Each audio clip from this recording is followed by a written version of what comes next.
supposed to go. We're supposed to be scoring lots of points. But this team did score all the points because Austin is the team to beat in Major League Rugby right now. Connor Mooneyham, one of the many threats that they have out there. But the seawall was broken, and it was a hooker coming through the reserve, getting it done, scoring. Getting them all fired up in Utah, but not enough. Seattle able to do what's done this weekend. And then ATL in NOLA, keeping the home team down and beating them, making them 0-2 on the season. Atlanta tearing it up. And DC, well, you know, they got some problems in DC. They're a half-cooked team right now, missing a lot of players, but still out there competing. Well, this is going to be week 2 of Point Taken. Tune in tonight. We're getting ready. We're going to be excited. It's going to be live. Voice your opinion. Tell us what you think. And maybe we're wrong. Maybe we're right. Who knows? But anyways, tune in tonight, 9:30 Eastern Standard Time on Next Level Rugby and the Rugby Network.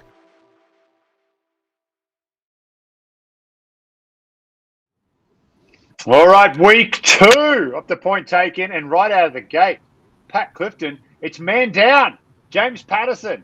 Now, he said he's on a diplomatic mission to the Ukraine to talk to Vladimir Putin to calm things down on the border. It was either that or he's selling 10 tons of fertilizer to the Russians. I'm not sure what he told you, but it was one of those two things.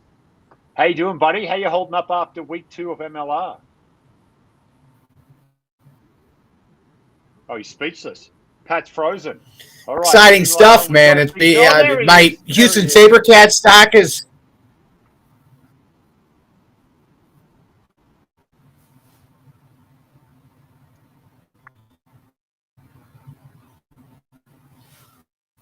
Yeah, working wonderfully. The Wi-Fi in Missouri, just kicking goals with both feet. Well, let's talk about the show. We've got a big show. We've got some guests joining us from New England to talk all things Jax and Dougie Five. Is he wrongly convicted? Is he an innocent man on the sidelines for New England for the next 3 weeks? We'll find out later. We'll go into MLR burner accounts. We'll run through all the action from the weekend, plus everything coming up this weekend. It's going to be a big show. We are live. We are dangerous, and we're happy to be here on the Rugby Network and Next Level Rugby. And Pat, how you doing now? You fixed the Wi-Fi? You back with me?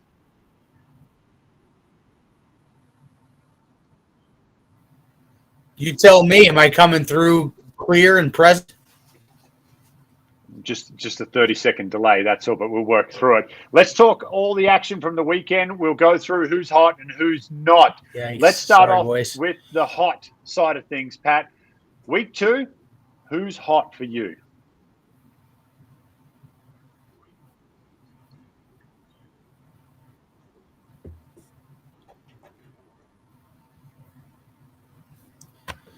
Week 2, who's hot for me was the Dallas Jackals, especially American wings on the outside.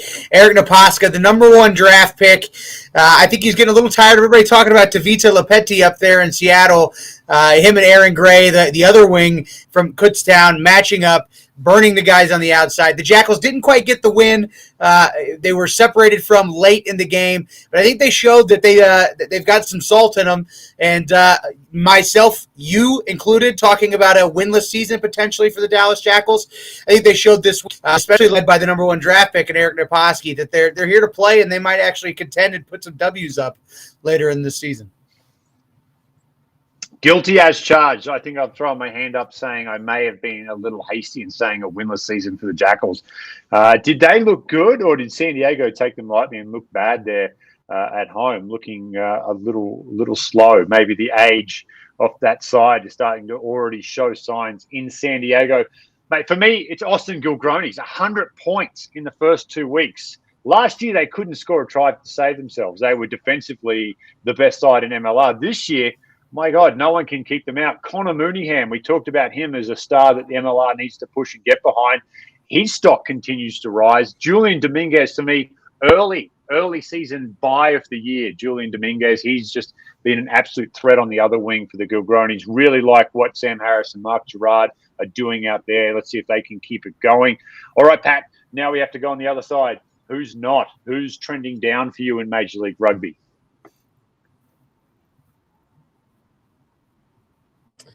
Look, we had him on last week, but the guy for me is our Harry Gagne.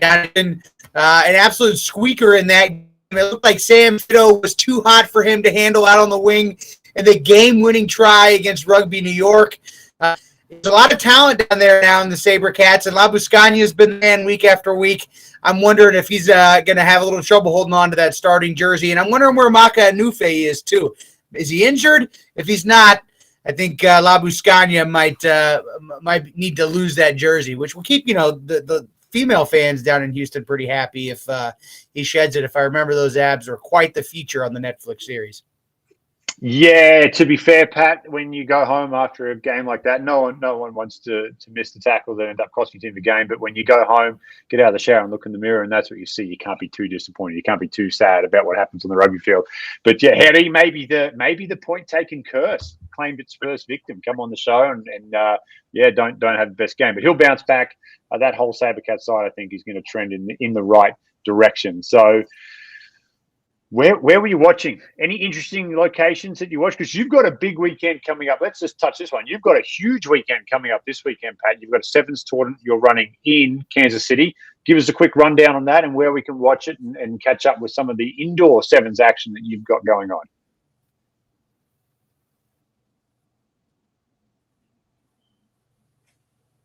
That's right, the Midnight Madness Rugby Classic. I went viral in this tournament when I was playing at about 450 bills, running over a couple of guys. Yeah, so you may have seen that clip retread on the old USA Sevens Facebook page a million times. Yeah, that's where this happens. So it's a tiny field. It's an indoor soccer field, padded walls, 7-on-7, all human monster trucks. You can watch it. Tune into the Gnarly Hustle Facebook page and watch it live there. It's going to be quite the spectacle day in the arena. We're going to put Rugby X and that whole operation on notice with this Midnight Madness Rugby Classic. So check it out this weekend if you're bored on Saturday night. Yeah. After all of the MLR action, late into the early hours from about 8 p.m. till 2 a.m. Central Standard Time. Yeah, take that, Ben Ryan. Pat Clifton's coming for you. I can't wait. That'll be a good one. We will take a quick break here. That's right. When we return, we're going to have the Jax Rangers, the fan club for the New England Free Jacks, join us. We're going to talk all things Free Jacks. They've had a great start to the year, 2-0. But we're going to dive into what happened in the NOLA game that they put out that had their own little touch of viral video going on with Dougie Fife, 3-week suspension. Was it fair? Was it unfair? We're going to dig into it right after this.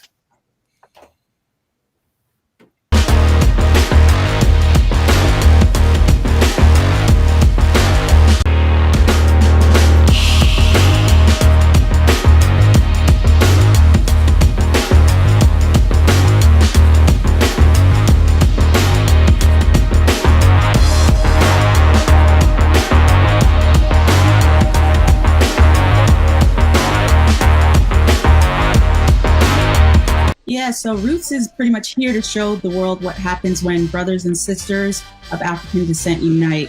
No matter where you are in the world, now or have come from, we are looking to come together with the top talent to nurture and improve upcoming talent as well, and to take pride in everything we do as a group. It's always been something that Kyle and I have always bounced off each other, and once we played together for the first time at Old Blue back in 2012.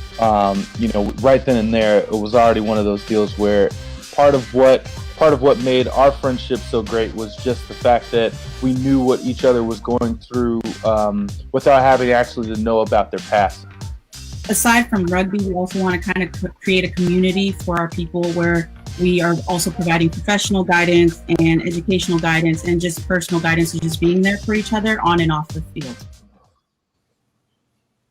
There you go. Back. Here we are, joined by the Jax Rangers. Phil, yes, I know I have two first name, Harris, and Dave, Big Mac McVeigh. Boys, how are we doing? A great start for the Free Jacks this year. You must be enjoying what you're seeing on the field from your boys in 2022. Yeah, feels good. Pretty good. Huzzah. How y'all doing? We're happy to be here. Very good. The thing I love most about this team is they're doing what they say on the box. It's young players playing hard, showing off their fitness. That's what we saw in NOLA, and it's very exciting. Looking forward to the rest of the season.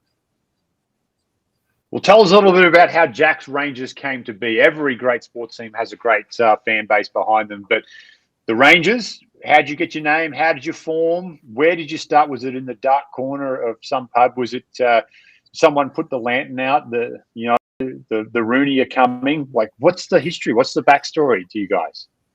So when I first heard about the MLR coming to Boston, I was like, I have to be involved in this in some way. And a good friend of mine, a couple guys influenced me to start the podcast, essentially the show. And I saw Dave was also doing some videos himself for Yeti Poet Rugby on YouTube. I was like, I got to get this guy involved. He's a New Englander. He came up with the song Free Jax Ho, which is something that we'll hopefully be hearing in the stands this year much more. So, yeah, just, two guys having a lot of fun and loving the Free Jacks up here and loving New England. Hey, Dave, can you give us a little drop of Free Jax Ho right now? Oh, wow. On the spot. We got a lot going on. We got a little bit of Free Jax Ho, together we will ride. Oh, Free Jax Ho, together we will ride. More of that to come. Don't you worry. I thought you were going with I thought you were going the Hacksaw Jim Duggan. Free Jax Ho! That's pretty good. Now you're giving us free ideas. Little US. Not bad. Yeah. Right, take it. I'm full of free ideas. Well, let's jump into the big conversation, right? You guys put out a video during the week about Dougie Fife. There was a couple of incidents in that game. It got quite spiteful, actually, NOLA and New England. What was the inspiration, and then what were you hoping for the outcome putting that video out with the interaction between Fife and Capiel? Yeah, I mean, ultimately, we do a podcast weekly now that the MLR has started, and we included our video talking about what happened in the game, and we just kind of broke it down a little bit there, and basically said it's a bit of an injustice, unfortunately, and unfair for Dougie to be suspended for 3 games with this incident, and it's kind of like the Montreal screw job, if you're familiar with that, and that just happens to be Oh yeah, yeah, so. Yeah, very unfortunate. Yeah, Bret Hart tap for sure. There was no screw job. Dave, you want to break this down here? There was just a lot of buzz on social media around the match. It was very chippy, as you said. People, as soon as they heard Dougie Fife had been cited, people started asking questions. Well, what about this guy at this moment? What about this over here? So putting it together, I was just trying to pull all the different moments that other people had raised and just kind of demonstrate that it was. There it is right there. Yeah, right there. Running, coming from he is offside. He's trying to get back on his team's side, and runs into the center from behind, kind of blindsides him a little bit. It looks like a rugby collision. I have to assume that the citing commission is seeing something else in there than just 2 guys running into each other off the ball. But it was a gnarly moment, but in a match full of a lot of heat, punches thrown, none landed, and then the final head-to-head tackle on Waka from Coleman, and you can see Coleman not doing well after he gets up from that hit. It's really obvious that there's head contact for both players there. So. Big question I think the last one was probably the least spiteful one, wasn't it? It just looked like an accidental head clash. But there was, if you look right at the start, Coleman looks like he throws a punch right here and he gets away with one. Yep, absolutely. I think he doesn't connect, which is what saves him. But, it's right there on the tape. Anybody watching the match can see it. So I think the biggest thing that raises questions just about the communication and the process around the sightings. Is there an appeals process? How are these decisions being made? And what's being communicated? Maybe more is being communicated to clubs and teams than we're aware of. But as fans, there's no way this is a 3-game suspension. Yeah, there's just no way that this is a 3-game suspension. I mean, if you have a hammer, everything looks like a nail, right? So this is just like it's unfair. But this is the thing: is this team? It feels good to be good, guys. And this team up and down the roster is good enough to beat anybody on any given day. So we just slot in, our boy, Mitch Wilson, who has great experience in this league. These guys that we have on our team are not some no-name, randos, NFL rejects. So we feel good, I mean, about this team and continuing forward without Dougie. Obviously, he's our most experienced player, right? So we want him there. But with him being gone for 3 games, it's just the next man up. Yeah, I think Mitch Wilson's about to become the most famous Wilson in America since Tim Allen's next door neighbor in Home Improvement. So there's a pop culture reference way back for all the older fans. Tell us a little bit about the first time game. When's the date? When are they going to Quincy? And obviously, you two are going to be in the stands. Where can people find you at a home game to join the Jax Rangers? Yeah, I'll be in Section 5. This is going to be March 12th. Is the first home game. It's going to be an Irish-themed event. There's going to be a special kit for the Free Jacks that Dave and I saw. We can't give away any secrets or anything like that. That I'll be there with the Free Jacks, of course. Should be a lot of fun. You know, Bostonians really love their Irish culture, even if they really might not have it. They love to claim it on this special day, that special weekend. So a lot of beer is going to be thrown around. Should be a good time.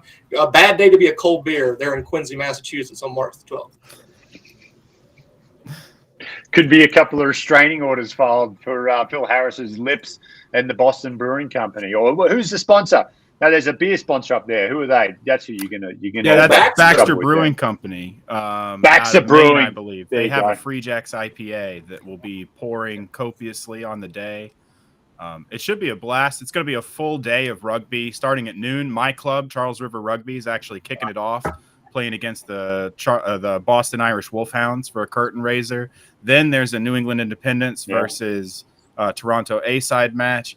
Then it's the match against Toronto. So from noon to 8, it's going to be a big old Irish festival, live music, face painting, food, the whole shebang. And the setup there at Veterans Memorial Stadium in Quincy is fantastic for just for events like this. There's a big open area right when you come in. That's a great festival ground. And then the stands are fantastic. They have a great big Playtronics video replay board. It makes the viewing experience awesome. And I'm the idiot running up and down the stands with the big huzzah sign. Easy, very easy to find on match day. I'll be the one yelling, "Huzzahs for the boys!"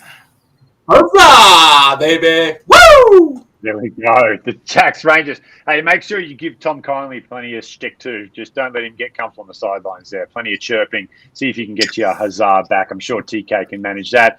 Good luck this weekend. Good luck for the rest of the season. Hopefully not the last time we catch up with you gentlemen. If we get out there for a game, it'd be good to...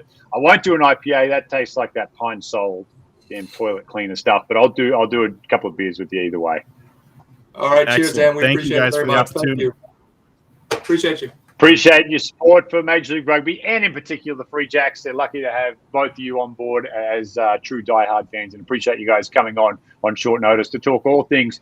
And one last thing, hashtag Free Dougie Fife. Free Dougie Fife. Free Dougie. Yeah, we got Brittany out. We can get Dougie Fife out as well. Hey, we're going to bring in Ryan Ginty now. Ginty, now you actually had a chance to dig a little deeper into the Fife gate, the scandal around Dougie Fife's suspension. You reached out to people inside the league to talk about the decision, how it was made, and what basically ended up potentially looking like a 6-week suspension coming down to a 3-week suspension.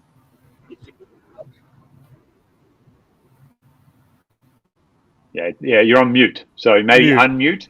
Okay, now I'm off mute now. Technology. Okay. Just got to make sure that the producer's not coming in as we do it. All right. Well, I think one of the big things about this, when I first saw this and Dougie Fife suspended for 3 weeks, I'm losing my mind here. I'm like, this is absolutely ridiculous.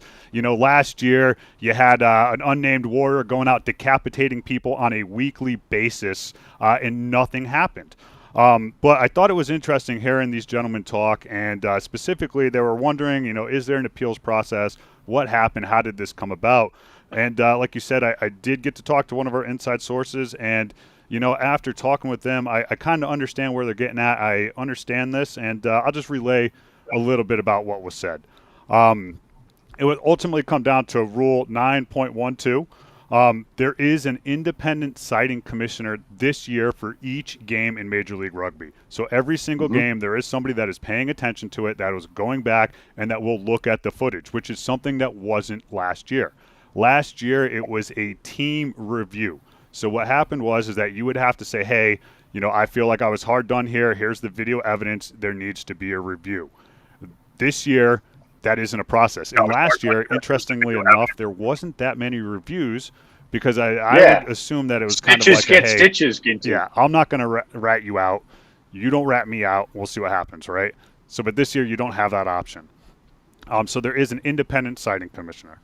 One of the things that went in is that Dougie Fife went direct to the head with the elbow, right? And that elbow at entry point, by the way that it's stated, is a 6-week mandatory suspension and automatic red card. So by the letter of the law, that is what happens. Whether we think it's fair, whether we think it's illegal or not, that is it. He got 3 weeks because what happened was that the Free Jacks accepted the ruling. They accepted the ruling. They didn't want to fight it. They didn't want to have to go after it and then possibly risk that 6-week suspension. As it's written, we can only cut sentences in half, right? And the biggest thing out of this is that intent does not make anything. It is a result-based punishment, and so essentially there's nothing you can do. They talk about, they had to put in, the Robbie Coleman. What's up with that? Well, Robbie Coleman was dealt with during the game. He had a yellow card, and the footage did not support further action. So to answer their questions, and one of the things they said, there is somebody that looks at these. There is a review process. There is an appeals process. And to be honest, after talking with the individual I talked with today, I actually think this is a great thing for Major League Rugby. I think that it's going to hold people accountable. And I think that, there are cameras out there now that are watching your every move, and things that you could get away with before. Now with the broadcast expanding their coverage, now you can't get away with those things. And so ultimately, when I was all fire, hell, and brimstone, like I can't believe they're doing this to Dougie Fife, I still think 3 weeks is a BS thing, right? And I think we need to address the intent, and that intent has to have some bearing here and some common sense. I mean, it's not just automatically he's 3 weeks, he's done for the season. Rant over. Yeah. There goes all my money from the free Dougie Fife shirts. Thanks a lot, Ginty. Now I'm broke again.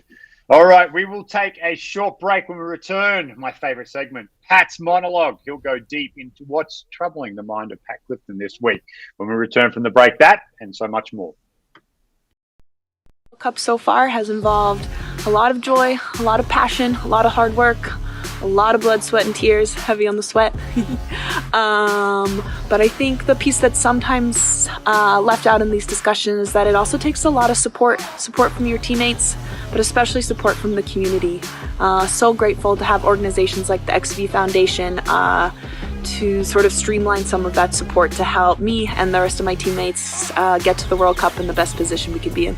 To the 2021 World Cup means a lot of things to me, but at the end of the day, I think I've committed so much time and energy, and so many different people have supported me in so many ways that I just can't wait to show the outcome and show how hard we've worked as a team and see everything come together at once.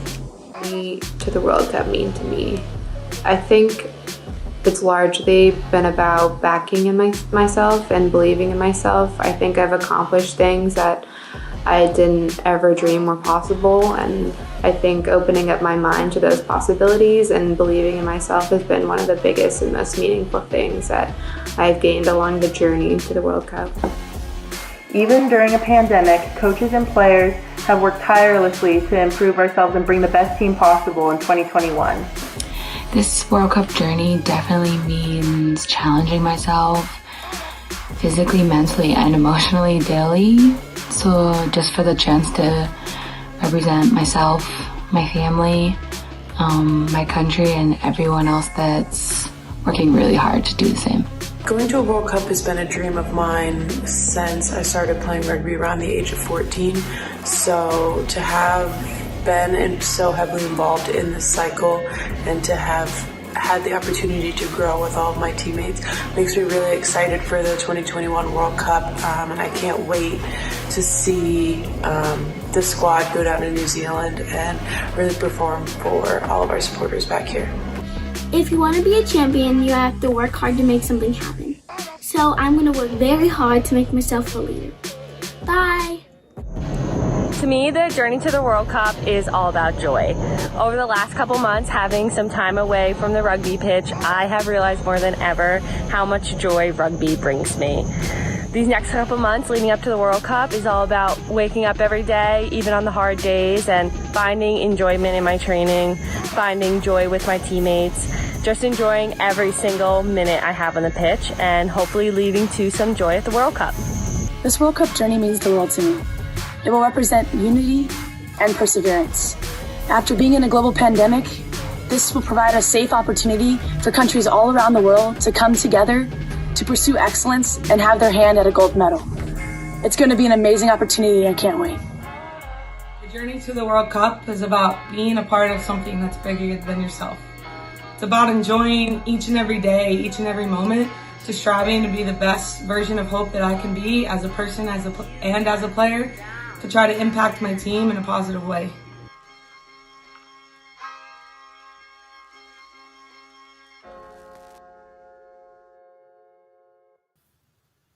Yeah, good stuff there from our Eagles team as they gear up.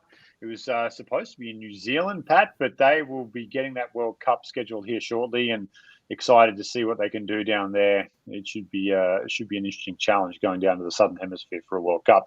All right, mate, let's hear it. Pat's monologue time. What has been running through that deep, dark mind of yours this week? Well, I'll tell you exactly what's running through that deep, dark mind of mine, and that is the golden generation, the pioneers, the Olympic invasion, the best graduating class the men's U.S. Sevens national team has ever had is finding its feet in Major League Rugby this very season. These are the Eagles that turned the team from pretenders to contenders on the World Series title, that put them the dream of the Olympics and the USA to the Olympic title from being a complete farce to making it something realistic.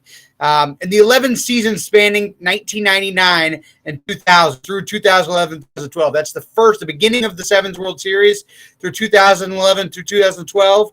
The Eagles played in 63 World Series tournaments, never winning a single one, reaching only one final, 3 semis, and 4 quarters. And the 12 seasons and 51 tournaments since, they've claimed 3 tournament titles, appearing in 8 finals, 25 semifinals, and 51 quarters.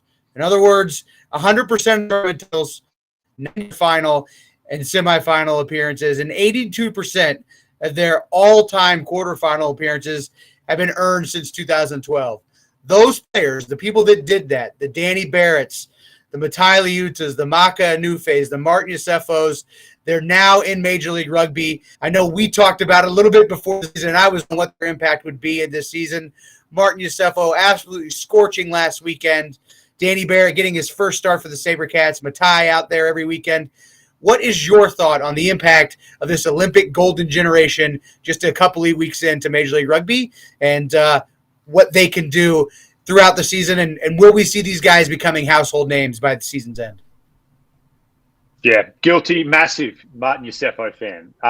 Not only as a Sevens player, but I think he has unlimited potential in the 15s game. Amazing skill set for a guy his size, great footwork, great ball handling skills. And the credit has to go to Mike Friday and Chris Brown with how they not only captured this unique pool of players that you talked about, but didn't just rely on their natural ability, sharpen their tools. I know you're a big Danny Barrett fan. I'm probably equally Yosefo and Pinkelman fan. I think the evolution of Ben Pinkelman from when he started coming out of Colorado State University to where he finished his career, going to a World Cup with the 15s in 19 and then the Olympics as well. It's just a testament to the work that not only he put in, but the staff around him. The challenge for me here, Pat, is like, who's going to take precedence coming forward for that next generation? Are they going to have an eye on Major League Rugby, or are they going to have an eye on the Olympics? And is now we're going to have this internal battle between both professional rugby in the 15s format for players and the Sevens and the Olympics? That's going to be the big question: is can we capture that same, moment that you just talked about? Was it the golden era or the golden whatever? Is that possible again now that we have professional 15 rugby in the USA? Yeah, I think that's a great question. I think, unfortunately, the answer is probably not. The reality is that, 2011, 2012, what happened for the first time ever was you got into a quadrennial that was leading to the Olympics, which meant more funding for the USOTC and which meant full-time training contracts. So if you want a time rugby player in the United States, your only option is to play sevens and in Chula Vista for the national team. And that's no longer the case. Now you can do that in 13 different markets across the country, and soon to be 14 and 15. And so the attention is divided, and the player pool hasn't really grown in the United States. It's just there's a lot more people fishing. And so I think that you're going to see this next generation really change. And there's still some leftover legacy from that the first couple of cycles, at the Falau Niuas, the Ken Williams, and I think in Perry Bakers. I think you'll see some of them probably migrate to LR between now and the next Olympic cycle. There's still a World Cup in that time span, but I think, for the guys that are in high school and college now, I think a lot of them are thinking MLR and not so much thinking about the rings. Yeah, I mean, the introduction of the draft as well. I mean, there were some critics about the draft, and the evolution of the draft will continue. It'll grow not only in its production, but also its ability to attract talent to the draft. But there's something very attractive and alluring to a young player to have their name read out in a draft too, I would think. So that's going to be another thing to kind of consider as you kind of push down. All right, mate, let's jump in. MLR burners. Ginty, come back in. This is usually JP's segment. James Patterson handles this, but like we said, him and Vladimir Putin are about half a pound deep into caviar and vodka at the moment, trying to figure out what's happening in the Ukraine. So, Ginty, what have we got on the burner? The world, this social media. How are the trolls functioning this weekend? Well, I think one of the trolls, what they're walking about is they noticed a new way to score points on the replay of Austin versus DC, and this is what came out, and it was 5-2. Pat, there you go, 5-2. 5-2. I don't know about that, but sometimes Pat, that happens. There's a lot going on. I think MLR has already been pretty innovative in their rule changes. The scrum is different. I love the safety. You get tackled in your own try zone, the goal line dropout. Forget the 5-meter scrum. Let's have a freaking the safety's great. Put 2 points on the board, take it back to 50, and start all over again. Will Hooley said we need to American Rugby this week in an interview. I think this is exactly what he's talking about. I feel like Will Hooley would fit well in this group because I think we've all got the same mindset of what needs to happen here for MLR to be successful.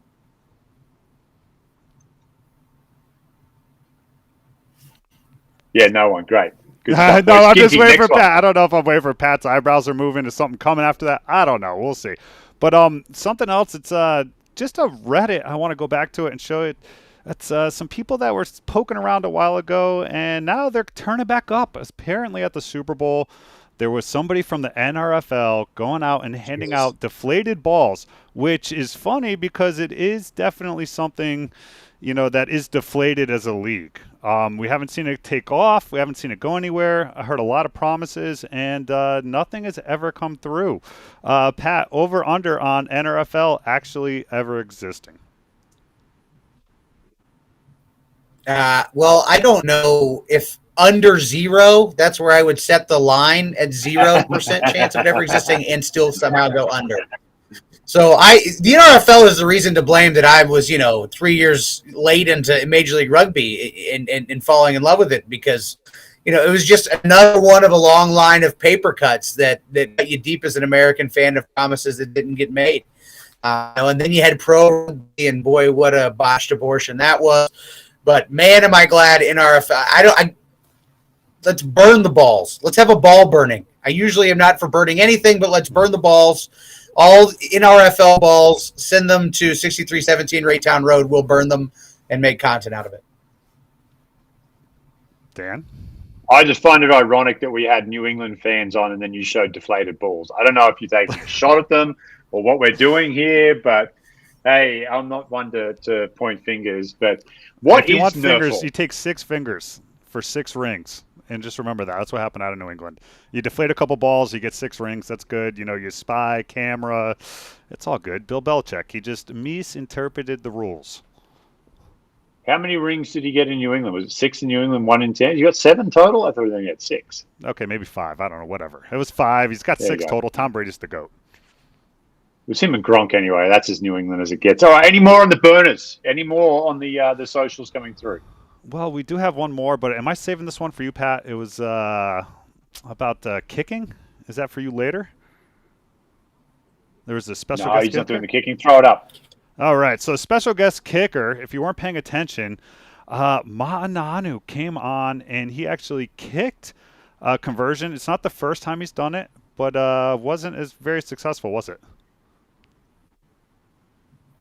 Yeah, not his strong suit. Like running over people and creating, strong suit. Kicking a ball, probably not a strong suit. But what happened to Joe Peterson? Pat? I think he got hurt. 30 seconds. I think Joe got hurt, and I have no idea why Ma'ananu was the man who jumped in, but I guess they figured whoever has the largest biceps can kick, and then that's who got picked. Yeah, that's how I got picked. Pat, kick right there you go, right there, largest biceps. All right, let's jump on now. Another great segment as we go back to he's called himself Crazy Legs tonight, Pat Clifton, for not the MLR news. What do you got for us, Pat? Yeah, we've got some crazy headlines coming up in Major League Rugby. By now, you've heard about the cartel's squeeze on the avocado market, leading to a guacamole crisis. But what hasn't hit the wire yet is how a broccoli shortage in the Pacific Northwest has forced the broccoli man to move to live gooey ducks. So the guy who danced with broccoli will have to move away from vegetables and onto live shellfish. It's going to be a real change of events there in Seattle. I know how it's going to be taken, but I'm excited to see. The next headline: teams. You may have seen it this week. It seemed like it was just a misprint. Dallas Jackets popping up on a broadcast, but it wasn't a misprint. It was actually some league IP leaking out that wasn't supposed to leak out. A whole bunch of teams have gone through the trouble to create alternate nicknames that will, as product, align with the Gilgroni model, right? So you can't buy a Dallas Jackal, but what you can buy is a Dallas Jacket. You can also buy a NOLA Galosh and a Rugby new pair of pants instead of New York, a pair of pants. And then the third headline, the Toronto Heroes, they loved hosting so much. They usually host on the East Coast. Last week they hosted in BC, first ever game in Victoria. They decided they're going to go ahead and host a game this year in all four corners of Canada, moving their April 9th contest against Rugby ATL to, I believe it's pronounced Tuktoyaktuk in the Northwest Territories. It's right up on the oceanfront property there, the Arctic Ocean. Should be a very scenic match. And then they have moved their April 16th game against NOLA to Cowhead, Newfoundland on the northwest corner. So they're going to go ahead and hit every corner of Canada because why not? That's your not MLR news. Well, I've heard Tuktoyaktuk is a brilliant baby seal hunting territory. It's like the headquarters for it. So if you're into that thing, I'm not personally, but if you're into that thing, that would be a game to go to, catch the arrows and chase some seals around on the lovely shorefront there. All right, Pat, let's jump into this weekend's game. We have an absolute full deck of games coming up. Things kick off. We've got another Friday night game. I'm a big fan of Friday night. I don't know how you feel about it, but I think that could be a market that MLR could capture because the Friday night window for contact sports in the US is pretty limited. High school football, obviously, Friday night lights is big, but in the spring, basketball is really the only sport that we run into, maybe the odd hockey game here and there. So I think Friday night could be a good little window here. It's New England on the road to DC. I'll jump into this one first. My battle is after last week's rant, Pat, going right down the Hacksaw Jim Duggan, Lex Luger, we'll say in wrestling when he was the good American guy and he slammed Yokozuna in Bodine Walker. That's going to be my matchup to watch 2023. They won't go winless, but it'll be a tough year. Pat, your thoughts on this one? Look, I'm with you. New England 1-0. They looked like a completely different team, though they had a lot of the same lineup and a lot of the same roster as last year. It looked like they had a lot more purpose, a lot more direction, and DC doesn't look like that so far. I know they're missing some players that will probably join them at the course of the season, but thus far I can't see any reason to do anything other than pick the Free Jacks in this one to pick up the game. It's not that much of a road distance, so not much of a home field advantage for DC. Unfortunately, I like the Free Jacks, and we have the Jax Rangers on. I can't be guys crying in their tri-corner hats after coming on and hanging out with us. Yeah, you'd be a bad host, and you are not a bad host, Pat, so we're not going to go down that route. Moving on to Saturday, New York on the road at Silverback down there in Atlanta, taking on Rugby ATL. Both teams undefeated. Obviously, New York out of the gates against Houston last week. ATL 2-0 on the season with wins over Old Glory and NOLA. They play against NOLA? No, who'd they play against? Someone help me out. They played against someone and they beat. No, they played NOLA. Come on. I know my stuff. New York beat Houston. It's going to be. Yeah, New York beat Houston. We got the hairy curse already on that one.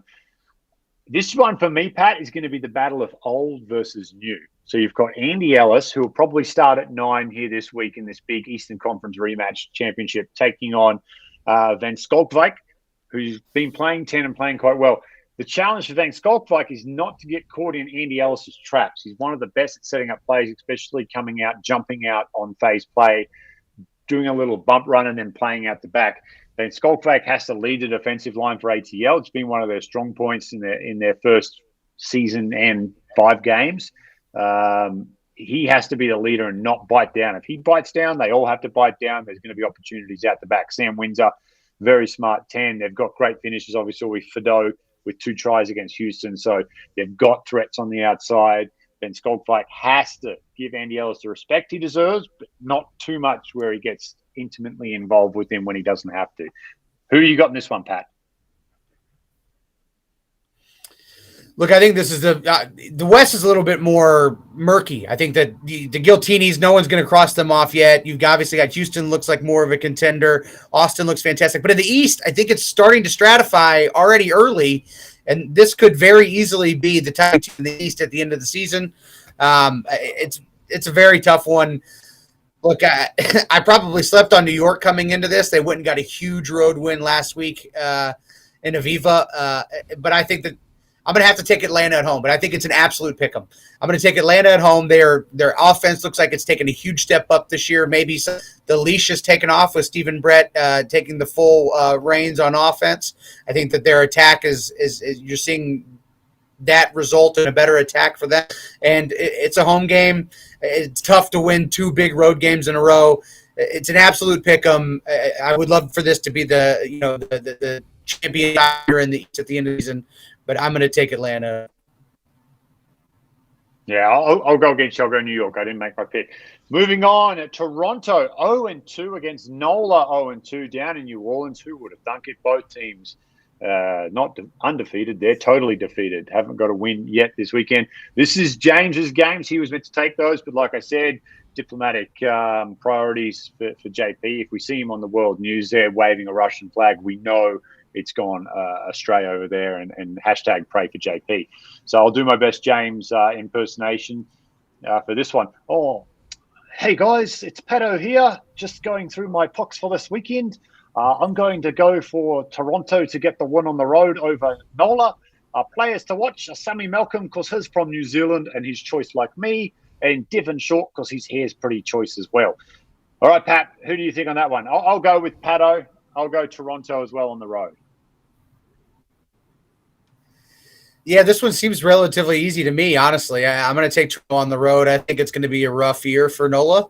It's going to be a transition season for them. And, the Arrows on the road. They're unfortunate to be 0-2, whereas I think NOLA is right where they kind of belong with that record. How about I take the next one? I've got Utah coming up 0-2. Oh, okay. Yeah, Utah coming up at 0-2, going to Austin at 2-0. So this seems like it could easily be a playoff matchup, a playoff decider by the late the season, even though it's an undefeated team going up against a winless team. Mikey Teo and Julian Dominguez is the matchup to watch for me. Both absolutely lightning on offense, completely different players. Dominguez the hammer, Teo a little bit more of the jinking juke guy, a little bit more of an elusive runner. These guys as a matchup is going to be an exciting one for me. I'd hate to see, if I'm Utah, I don't want to see Dominguez get the ball in those channel with much space whatsoever, because it hasn't worked out well for Mike Teo offensively in the scenario, especially against the Terminator and Julian Dominguez. My pick here is for the Austin Gilgronis to move to throw an absolute juggernaut. I think it will be a very close game. Yeah, I'm agreeing with you here, Pat. I'm going for Austin as well, 3-0. Pato, what do you think? Oh, kia ora. Thanks, Dan. I too am going to go for Austin in this one to get up over the Utah Warriors. Even though all my cousins play for the Warriors, they're not going to get the win on the road. All right, Pat, next one. Houston and Dallas. Go through it for us. We got the SaberCats 1-1, just fresh off that loss to Rugby United New York, just at the end, taking on the Dallas Jackals 0-2. My matchup to watch in this one is Danny Barrett, who started at number 6 last week for the SaberCats, and Adrian Boyson, former SaberCat back row, just picked up by the Jackals. I think Boyson, you don't pick him up late this far into the season if you're the Jackals. If you don't intend to use him, I think it's very likely that he could be on the field. And back row for me is going to be as it is in every game, a decider and a great battlefield to predict who wins and loses this contest. It's the Cats are likely to win this one, but I think it's going to be a lot closer than I would have guessed last week or the week prior. I'm going to say Cats on the road over the Jackals, but like I said, a lot more contentious than I would have guessed a week ago. Yeah, I'm going to go with Houston as well, and you couldn't have two different body types at number 8 between Barrett and Boyson. One looks like he was carved out of granite, and Danny Barrett giving the dad bod, crowd out there hope that you can be athletic as well. So I'll go Houston in this one to get the win, even though I think this is the first game at the new Choctaw Stadium there in Dallas. I probably said that wrong, but it doesn't matter. All right, Pat, closes out. Seattle at San Diego. Game of the week, I think easily on the West Coast, we've got Seattle 2-0 going up against San Diego 2-0. So we got the undefeateds battling on both coasts. Here, the Seawolves going up against the Legion.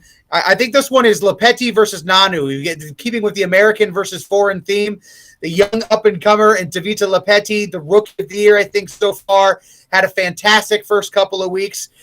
Going to line up straight across Ma'ananu, the master, the All Black. What's going to happen here? The All California Conference against the All Black in this one.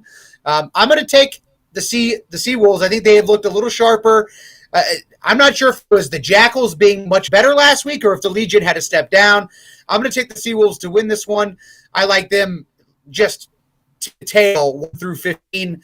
It's going to be another cracker, though, and a really close one at that, but I've got Seattle. That's a great call, Pat, and I couldn't have picked a better matchup as well. I think Lepetti was our best player against the All Blacks last year, just was not intimidated. I don't think Ma'anonu is going to intimidate him as well. He is an absolute star of the future. He has a toolbox that I probably haven't seen of a player that young, born and bred in the United States. He's going to be a star. I'm so excited for this game. And this could be a passing of the torch. I mean, there's a couple of tricks that the old dog probably still has up his sleeve, but a true passing of the torch of an aged global superstar, passing it on to America's next big superstar in Lepetti. So I'll go Seattle on the road as well. I'm done with my terrible New Zealand accent. I'm not making picks for James anymore. He'll be back next week anyway, so he can just pick the winners then and we'll give it to him. All right, Pat, wraps it up. Where are you going to watch the games this week? Obviously, you've got the midnight sevens, but where are you going to catch the games this weekend? Yeah, we're going to have a lot of snow, I think, here in Kansas City. So probably, just bundled up on the couch this week, maybe around the shop, but a little bit more attentive. I'm excited to tune in. We've got some real deciders. The best in the East and the West meeting, some early playoff prediction matchups, and I'm excited to tune in. And I'm excited to watch Major League Rugby version of Mahomes versus Brady and Lepetti versus. That's probably the matchup for me of the week. So I'll be glued into that one on the edge of my seat for sure. Yeah, absolutely. Great comparison too. It didn't work out too well for the Mahomes clan in the Super Bowl year previous, though, but we won't talk about that. Sorry, Pat. All right, let's thank our guests for coming on, the Jax Rangers. Appreciate the boys jumping on at late notice for us. JP, if you're out there, blink 3 times if you're in trouble. We'll send the United Nations to get you out of the Ukraine. Just kidding. He's in Budapest, I think. So it's all the same over there, isn't it? Pat Clifton, Ryan Ginty, I'm Dan Power. This has been Point Taken.